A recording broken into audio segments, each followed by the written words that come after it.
Hey, what's going on, guys? It's Jack. Back again for the 9.0 Discipline Priest Guide. Everything you need to enter the Shadowlands with all of the resources at your disposal. Alright? Starting off through this video, we're going to go over what Discipline is, how they play, as well as maybe why you should play it. Going to start going over your Covenant choices, your Legendary options, Soulbinds, Conduits, the works, as well as going into the talents and playstyle. So make sure you check the description below for timestamps to be able to jump to whichever part of the video that you would like. And be sure to sub to the video as well. It really supports the channel and all that great stuff. So, Discipline is a very proactive healer in a raid environment. It works through the Atonement mechanic, where you are casting some healing spells like a shield or a direct heal, like a flash heal, like Shadowlands, to be able to apply the Atonement buff to an ally. And your goal is to apply this buff to many allies before unavoidable raid-wide damage strikes, and then you're going to be able to deal a flurry of different damaging abilities to your enemies to be able to then heal your allies. Damage you do to your enemies will directly be healing your allies, helping them get topped off and helping them quickly receive healing to be able to bounce back from that damaging mechanic. In a 5-man environment, you are your own healer. You're the only one there to be able to support your allies. So as a result, you're going to be using a lot more of that direct healing, and you're not going to be leaning on Atonement alone. A lot of times at the beginning of an expansion with low gear, you'll be using a lot more direct healing abilities to be able to help your allies. And in a 5-man environment, Discipline offers a large amount of utility resources, a large amount of defensive resources to mitigate damage, absorb damage to a much greater extent. Discipline is very competitive in both levels of content, does extremely well in both of them, and I've had an absolute blast playing it throughout beta and getting these guides prepped for you. So, let's start off with talking about the Covenants, alright? Here's the list that I've got from my guides on Wowhead, and of course if you'd like to see more in-depth explanations, my links to the guides are down below as well. But, starting it off, if you're choosing your Covenant, it's all going to be about your priorities, right? This is looking at Disc purely alone. If you're looking at splitting between Disc and Holy, Shadow and Disc, I definitely recommend checking out some of the other guides and kind of comparing and contrasting where each spec, each Covenant really starts succeeding, all right? So, my recommendation would be if you're focusing really heavily on a Mythic Plus environment, Kyrion's excellent for that. If you're focusing really heavily on a raid environment, Venthyr is awesome for that. The biggest thing is that you can change these Covenants over time, so if your priority early on is with your guild to get ahead of the curve, and then after that you're going to be focusing on Mythic Plus, then maybe you can focus on Venthyr to start, help out your guilds, and then later on you're focusing on Mythic Plus, and you can go Kyrion. The major friction with Covenants is that it takes a lot to go back to a Covenant that you have left before. If you're fine with this one Covenant and you want to be able to switch later on at ease, you can do that.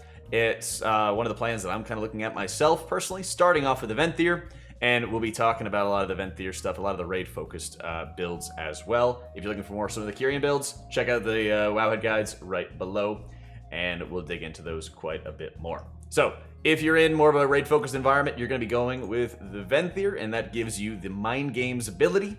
Mind Games deals a substantial amount of shadow damage, which does convert into Atonement healing, and it also applies a debuff to your enemy, which will cause them to reverse damage that they would be otherwise dealing to you or any of your allies. Got to keep in mind that this is for damage they directly deal to your allies. It does not work for environmental damage. So in some fights like Sludge Fist, he'll break apart pieces of a pillar, and soaking that pillar counts as the environment, not as the boss actually dealing the damage to you. So it's important to draw that distinction. The Venthyr also offers a great resource with Door of Shadows, which is pretty much like a casted teleport. You're able to select an area that you want to be able to travel very quickly to. It's about a 35-yard range, and you're able to have a 1.5-second cast to be able to jump to that area. It's extremely helpful for Discipline, as it shores up one of the biggest weaknesses for the spec, where you have to move very rapidly in a very brief amount of time, and also try to not lose uptime at the same point. You know, you ideally don't want to spend too long moving around and losing damage on the boss, losing preparation time for your healing, all that sorts of stuff. That can definitely kind of eat into a lot of what your goals are. The Boon of the Ascended ability, if you're really focused on M+, has 3 parts to it. Once you actually activate the ability, your smite turns into an Ascended Blast, which is like a projectile that does convert into Atonement healing and deals a substantial amount of damage. You also have the Ascended Nova, which will do an AoE burst around your character, which will heal allies, damage enemies, and you'll be generating stacks of Ascended Eruption, 5 stacks if you cast an Ascended Blast, and then based on the number of enemies you hit with your Ascended Nova, you'll generate stacks from there. At the end of the duration of Boon of the Ascended, you unleash a big eruption that does damage to enemies, heals allies. Important to note for Disc is that it only converts into Atonement healing off the first enemy that it hits in an AoE spell, like Ascended Nova or Ascended Eruption.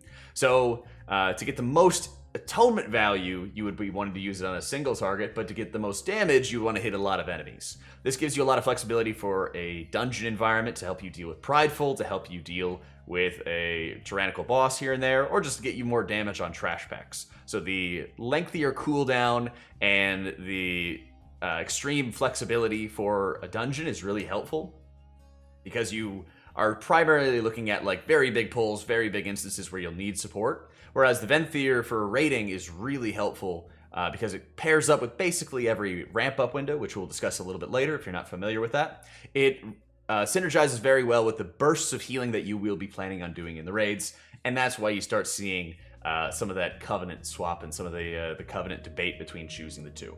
Think about what you're most focused on, what you greater want to prioritize, and roll with that.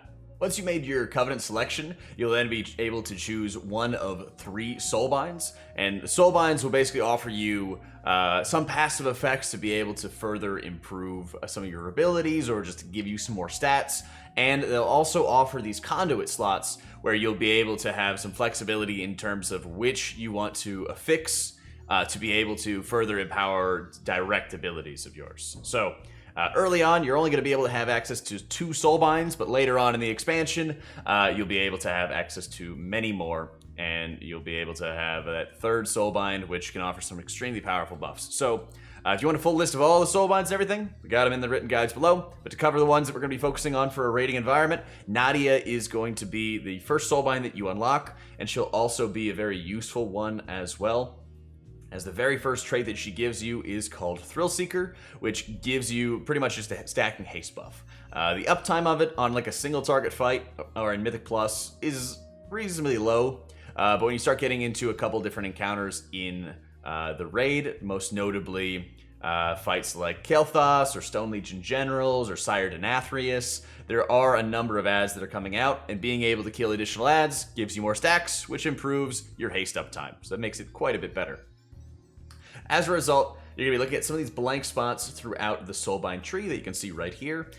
This is a reasonable assumption to be able to get through. I believe that you're able to get to like Soulbind 12 or so as Mythic drops, and then every week after that, I think it's about 3 Renown that you get per week. Each Renown level allows you to unlock more upgrades for your Covenant and more pieces of the Soulbind tree itself. So the Crossing Swords is the Potency Conduit, the Shield gives you a Defensive Conduit, a Endurance Conduit, and the Lightning Bolt is a Finesse Conduit. Each of these conduits have different scenarios for them, they have different values to them. Primarily as Disc Priest, you're going to be really wanting to maximize your Potency Conduits when you can, and as a result, you've got some good options for increasing your throughput. So in the Potency Conduit section, you have a conduit that increases the damage and healing of Mind Games, giving it a longer duration, making it deal more initial damage, which is great for our Atonement healing, and reversing additional damage and healing that the enemy would do to the raid. This overall, pretty good conduit in general to be able to run, and it will have some good uses whether or not you're playing Spirit Shell, whether or not you're playing with Evangelism. You have a lot of flexibility because it just converts into Atonement healing. It's there for every ramp. It's good damage. The other good option that you have is Shining Radiance, where Powered Radiance's healing is increased by 40%. This can be extremely good with how consistent a lot of damage is in the raid, because even before that raid-wide damage mechanic comes out, people will still not be completely topped off, and Radiance healing is just generally very efficient, in addition to being extremely efficient Atonement application as well. This can also work really well, as we'll talk a little bit later on about Spirit Shell, as the healing that Radiance can do can also create Spirit Shell shields, which is a very potent combination. But like I said, we'll talk about that a little bit later. Check the timestamps below for that. The top Endurance Conduit, these are the defensive conduits, is Translucent Image. This causes your Fade to give you damage reduction for about 5 seconds. It's not a ton of damage reduction, but with such a low cooldown on Fade, just having a little bit of extra damage reduction will go a very long way on a pretty big variety of fights. Finesse conduits are overall very situational, very niche in their uses. Some of them are honestly just pretty bad, but probably the best one that you get is called Clear Mind. It causes your Dispel Magic, your Purify, and your Mass Dispel to cost less mana, which is really valuable in certain dungeons and certain raid boss fights where you'll be using a lot of Dispels. Some instances, for example, like Plaguefall, have just crazy amounts of debuffs that are going out, so you get a lot of mileage out of that when you're trying to save mana so you don't have to stop and do that horrible, horrible drink. So we took a look at what the initial Soulbind would be for Nadia, as it's going to take some time to unlock the full tree. Once you do unlock the full tree, if you're watching this months on, the top Soulbind that you'll be able to get in endgame is going to be General Draven. And mainly it's because you're going to be able to run with 2 potency conduits and have an extremely powerful Soulbind ability at the very end called Hold Your Ground. Basically, you stand still for at least 4 seconds and you get increased stamina and you get increased healing done. Just 4% increased healing done right off the bat. And it lasts for an extra 6 seconds after you start moving again, which means you could move a little bit and then still maintain that buff while you're preparing for your ramps. And most of the time when you're ramping and you're building up atonements, when you're prepping for incoming damage, you're standing still. So pretty much every single time that you're putting out the most healing possible, you have this massive buff at your side to be able to better assist you. In Shadowlands, you'll also be able to create legendaries from the Rune Carver. You'll do this by going into Torghast, which is the Tower of the Jailer, and by completing increasingly difficult layers of instances and getting power-ups, your end reward for those is going to be Soul Ash. So what you're going to do is you're going to combine crafted pieces from professions at one of 4 item levels, and you're going to be combining that with the memories that you pick up by killing certain bosses, killing certain raid fights, doing certain dungeons, doing Torghast layers as well. And as a result, you'll be able to combine this memory, this legendary resource, with an item, with your Soul Ash, and with whatever stats you prefer to make that item for you to wear. You can only hold 1 legendary at a time. You can only wear one at a time, I should say. So you can craft multiple level 1s very quickly, or you can focus instead on one and try to get as high of a rank as possible. The higher the rank of a legendary, the more stats that you have on it, just like having a higher item level piece, but it doesn't change the power of the legendary itself. So keep that in mind. If you're interested in like preferred crafting, which piece that you want to craft it on, my guides have a full description of which piece to craft, when to craft it, and all that stuff. But the Penitent one has a 60% chance after you cast Powered Radiance for your next penance to be free and fire 3 extra bolts.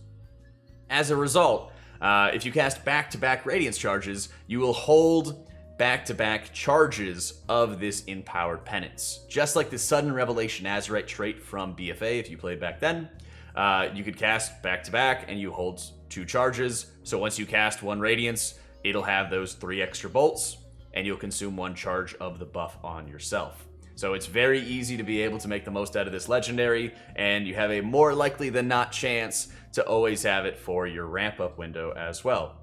There are a lot of fights in Castle Nathria that do have good sustain, but there are a number of areas where having extra burst value is incredibly important, both with Spirit Shell and without it. So lots of opportunities for the Penitent one to be good, whereas the other side is Clarity of Mind, where you're increasing the duration of your atonements that you apply during Rapture. So you cast Rapture, you cast Powered Shields, and those atonements you cast are 6 seconds longer. You could also activate it to increase the duration of your active atonements, kind of like the Evangelism effect baked into Spirit Shell. So there's 2 different effects for the legendary depending on which you take. So you could have Spirit Shell with longer lasting atonements, or you could run with Rapture and longer lasting atonements there. So overall, more sustain, more time to be able to get all of your resources out. Twins of the Sun Priestess is an extremely nice legendary to have for a Mythic Plus focused priest, as basically you're able to toss Power Infusion onto an ally and it immediately applies the buff to yourself as well. This is great because there's a lot of allies who can make very good use out of a big haste bonus like Power Infusion. This helps pulls go much more easily, and it's also just very flexible as well, because you can time it with an ally, you can hold it for an area where they're going to do a lot of damage, but you can also say, hey, I might need this for prideful. I might need this for a specific boss fight, so I'll dictate when it goes out for you. And being able to work with your team for when this buff happens, when you're going to operate with it, is just extremely valuable, and it gives you a great resource to be able to continue to share with your allies, but also keep the buff for yourself. Now that we talked about all the borrowed power systems that are going on for Shadowlands, let's start talking about the talents. Let's start talking about your setup. So as you're entering into either a Mythic Plus environment or a raid environment, you're going to make a couple of adjustments to your talents as you need to. For Mythic Plus, this is about the standard talent build you're going to be running with. You could run Twist of Fate or Schism. I highly recommend Twist of Fate, especially when you're first getting started and when you have very low gear levels. Having that buff whenever a player drops low to make your Shadowmans heal harder, your Atonement heal harder, is just extremely efficient. It's extremely helpful. Just an on-demand power cooldown to help you out. Feather is the best mobility. Solace is great for sustaining your mana because, as you might have noticed, drinking water regens mana at a crazy slow rate these days, so you need to really stretch your mana out as best as you can, be very efficient. Psychic Voice and Shining Force are both competitive options. Shining Force is great for just having knockbacks, getting a bit of separation for your tank. Sins of the Many will often be the play for a 5-man environment, as Shadow Covenant is a little bit tedious to be able to work with. Purge the Wicked is often going to be the play as well for dungeons, because you're just able to line up a ton of dots out of Purge the Wicked and get some really good value out of that. And then, of course, you'll run with Lenience. Lenience is offering perma-damage reduction to your tank and to any of your allies with Atonement on them. It's a pretty standard build, it's a fairly safe build as well, and don't be afraid to be able to use Shadowmans when you need to make sure you keep your allies topped off. For a raiding environment, there's two main builds that you're going to see in Castle Nathria. For a more evangelism or more traditional focused build, you'll be running with, once again, Schism, Angelic Feather, Solace, Sins of the Many, and Evangelism. Once again, in a raid, you might need some fears if there's a fight with constant interrupts on ads and a lot of high-density trash mobs like you might see out of the Sun King Salvation fight, or you could go with Shining Force to help knock back some of those ads. Depends on what your team needs. 45 tier, Purge the Wicked and Shadowed Pain as well have been nerfed a number of times, so Halo will be often preferred on pure single target focused encounters, but if you're able to get a lot of ads dotted up by just constantly casting penance, then Purge the Wicked will have very good value as well. So finally, Evangelism fills out the 50 tier. Getting Atonement extension is always valuable and makes things really just consistent when you're trying to get as much healing as possible in a very narrow window of time. The second build in the raids is something that a lot of people kind of wish wasn't going to happen, and some people still don't think it's going to happen, but it is Spirit Shell. All right. When you're running with Spirit Shell, you're playing this all-consuming playstyle where all you really care about is getting the largest, strongest Spirit Shell shields that you possibly can get.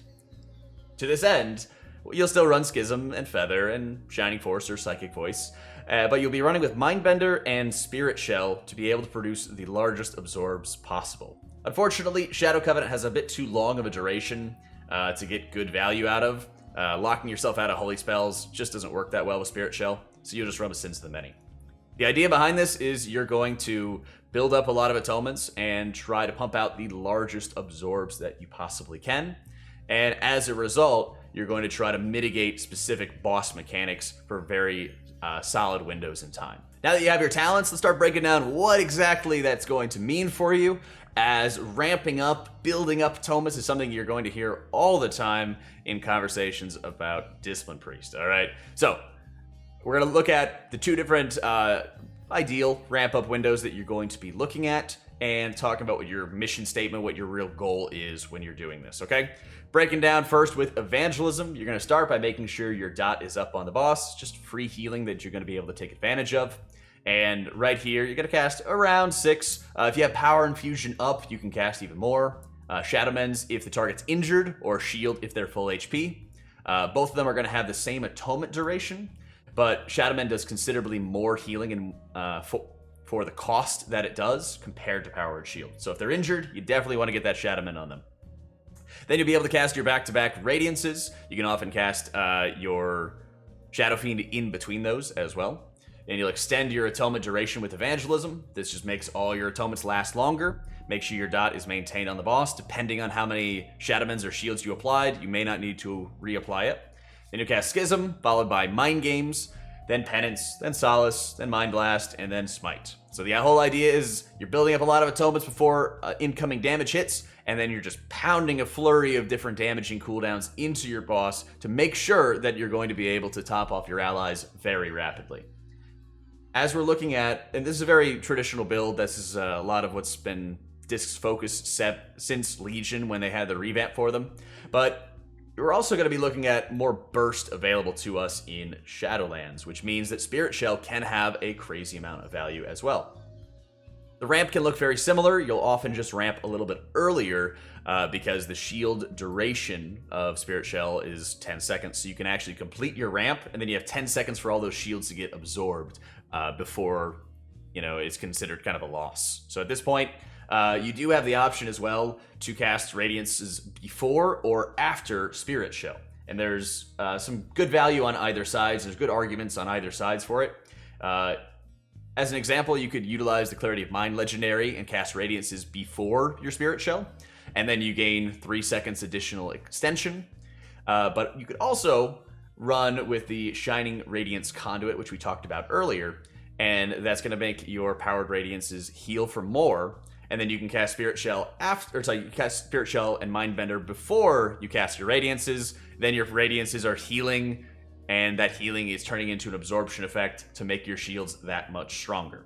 The idea behind this is that most of your ramp these days is actually concentrated very heavily in Schism, Mind Games, and Penance. So if that is doing the brunt of the work, then you want to be able to further lean into that and further lean into ramping it as highly and as strongly as you possibly can to make shields rapidly and have them reach their cap. The cap of HP is 60% of your max health, which means that when a damaging mechanic hits the raid, instead of everybody dropping from 100% to 20%, potentially they could drop from 100% to 80%.